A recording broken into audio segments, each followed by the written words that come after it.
Bonsoir à tous, bienvenue dans le 19h45. Voici les grandes lignes de ce journal.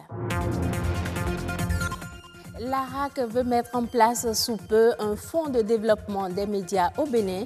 L'annonce a été faite hier au siège de l'institution par le président aux médias.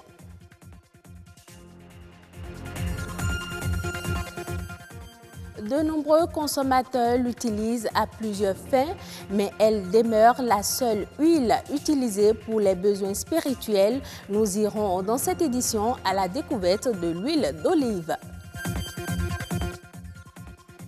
Le sevrage intervient à une étape importante de la croissance du nouveau-né. C'est une étape décisive aussi bien chez la mère que chez l'enfant.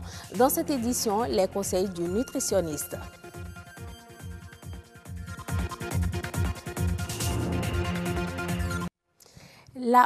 La Haute Autorité de l'audiovisuel et de la communication démarre l'année 2018 sous de bons auspices. L'institution ambitionne mettre en place sous peu un fonds de développement des médias au Bénin. C'est le président Adam Bonitessi en personne qui a annoncé la nouvelle aux médias ce jeudi au siège de l'institution. Les précisions dans ce reportage signé Edmond Moubo, Patrick Adiagbodjou. La HAC, la Haute Autorité de l'audiovisuel et de la communication, l'instance de régulation dans les médias au Bénin. Elle s'emploie, dans la limite des prérogatives que la loi lui confère, à aider les professionnels au respect de la déontologie et de l'éthique. Sa mission est régie par la Constitution. L'article 142 de la Constitution prescrit que la HAC a pour mission de garantir et d'assurer la liberté et la protection de la presse, ainsi que de tous les moyens de communication de masse dans le respect de la loi. Donc, tout doit se faire dans le respect de la loi. Et l'article 1er de la loi organique qui régit la HAC prescrit que la HAC a pour mission de veiller à ce que la communication audiovisuelle soit libre, donc la liberté de la presse, et toute personne a droit à l'information. Fort de son rôle dans l'enracinement de la démocratie, la HAC a connu des avancées dans la mise en œuvre des tests juridiques pour garantir la liberté d'expression et assurer la protection des médias. Vous savez que le numérique est en train de frapper à notre porte, ça fait quelques temps.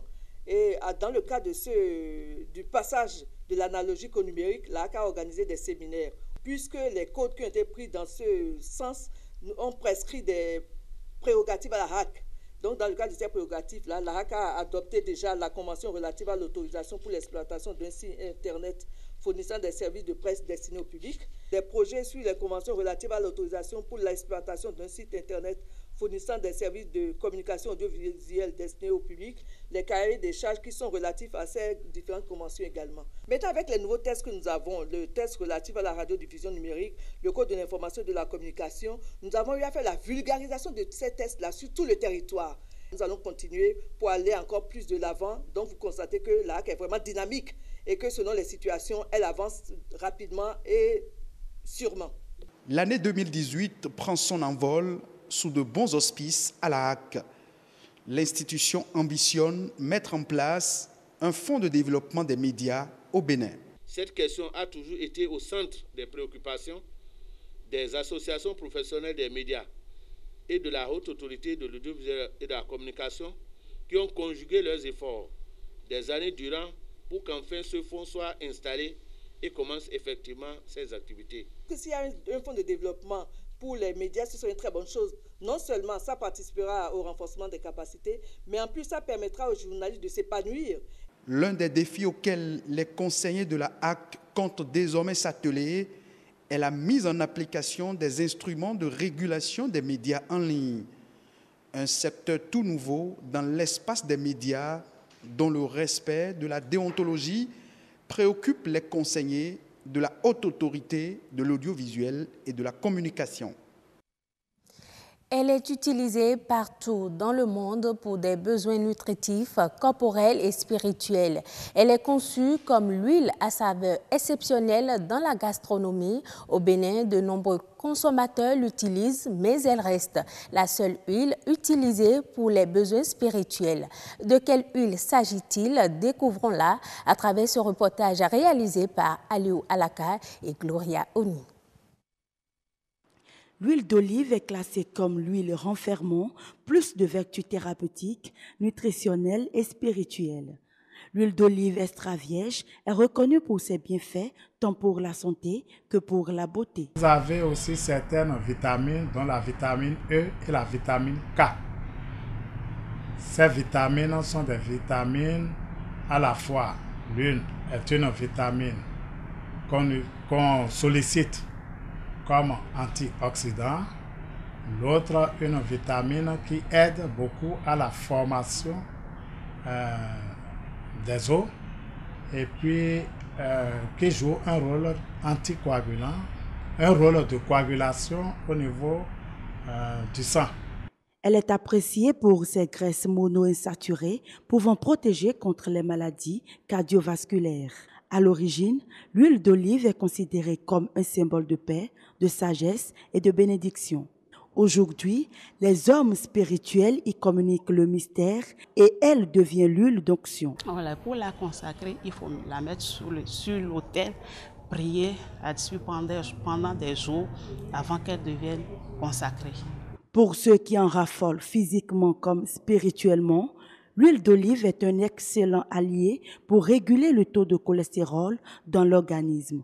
Médecins et fidèles en témoignent. L'huile d'olive va également nous permettre de diminuer la tension artérielle, réguler le taux de cholestérol dans le sang.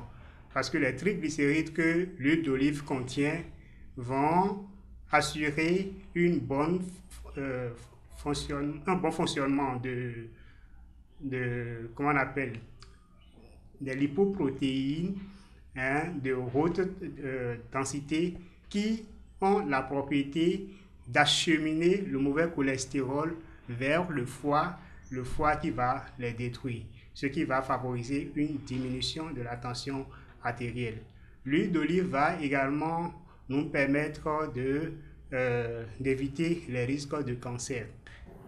Je ne me sentais pas du tout bien, ma santé n'y était pas du tout, mais avec l'onction que l'homme de Dieu, le prophète, appliquait quotidiennement à chaque mois, je me suis retrouvée, j'ai été délivrée, ma santé est revenue et je me porte très bien parce qu'il est écrit dans les Écritures saintes que l'onction brise les jougs. Sa consommation spirituelle brise les jougs et celle physique embellit la peau et garantit un bon état de santé.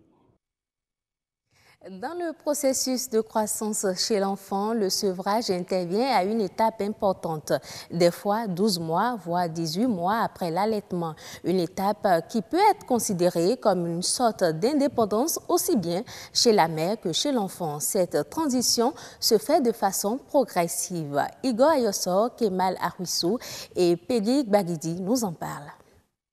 Grève de la tétée. Cessation de l'allaitement, diminution de la fréquence de consommation du lait maternel. Tels se présentent quelques signes d'un sevrage probable pour le bébé.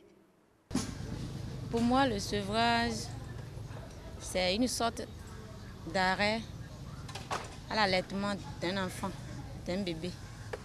Le sevrage, c'est un processus qui aboutit à une interruption de l'allaitement, de l'alimentation de l'enfant par le lait maternel. Le sevrage est tout un processus qui diffère d'une mère à une autre.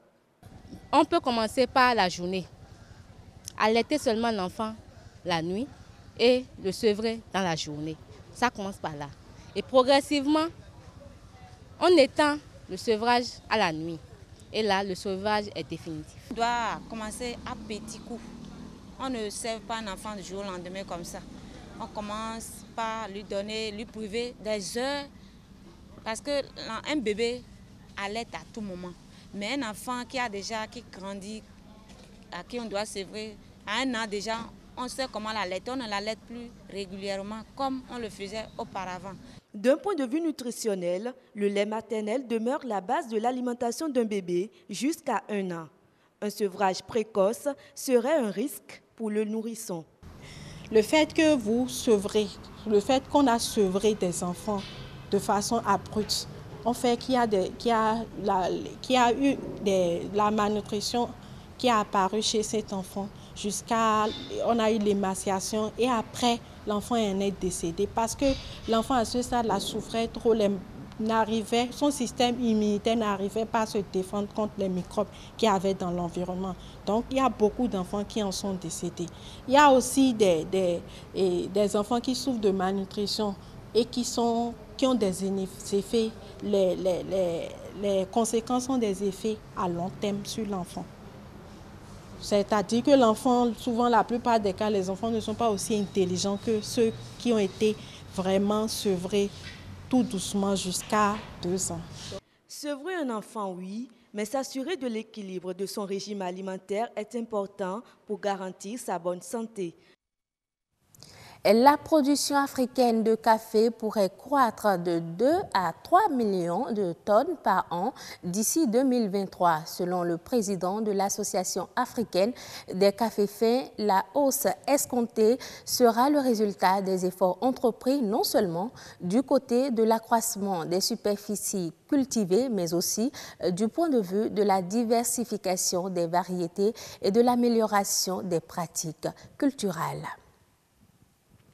Au Nigeria, la production de sésame devrait s'élever à un niveau record de 700 000 tonnes pour la campagne 2017-2018.